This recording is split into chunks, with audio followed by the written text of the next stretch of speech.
BJP কর্মীর উপর আক্রমণকারী অভিযুক্ত তিপ্রামথা কর্মী জাকির হোসেনকে দ্রুত গ্রেপ্তার করার দাবিতে মঙ্গলবার দুপুর 12টায় বিশালগড় থানা ঘেরাও করল চরিলাম বিজেপি মণ্ডল কার্যকর্তা সহ চরিলাম এলাকার সমস্ত জনগণ। জানা যায় সোমবার গভীর রাতে চরিলাম বাজারে বিজেপি কর্মী চন্দ্রজিৎ দেবনাথের উপর কোনো এক বিষয়কে কেন্দ্র করে আক্রমণ চালায় তিপ্রামথা কর্মী জাকির হোসেন। অভিযুক্ত তিপ্রামথা কর্মী জাকির হোসেনকে দ্রুত গ্রেপ্তার করে আইনানুগভাবে ব্যবস্থা গ্রহণ করার দাবিতে মঙ্গলবার দুপুর বেলায় বিশালগড় থানা ঘেরাও করল চরিলাম বিজেপি মণ্ডল সভাপতি সহ চরিলাম এলাকার সমস্ত জনগণ। তাদের দাবি, তিপ্রামথা কর্মী জাকির হোসেন প্রতিনিয়ত চরিলাম বাজার এলাকায় ব্যবসায়ীদের উপর চাপ সৃষ্টি করে। এমনকি চরিলাম বাজারে সোমবার রাতে তিপ্রামথা কর্মী জাকির হোসেন বিজেপি কর্মী চন্দ্রজিৎ দেবনাথের উপর অতর্কিত হামলা চালায়।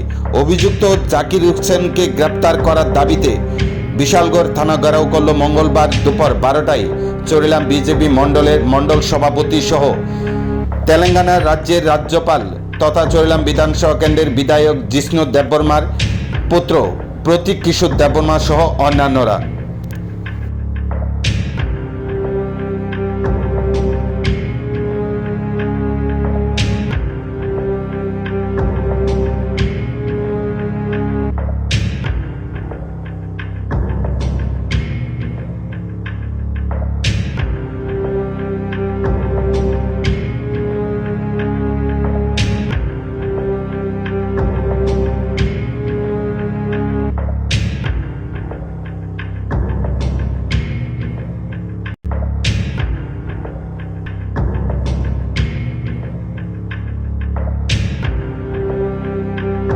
মানুষ ডুবাইতেছে, ধমকাইতেছে। আমরা তো এখনো আপনারা রেকর্ডিং কিছু কিছুই না। আমরা এইসবই বিশ্বাস করি না।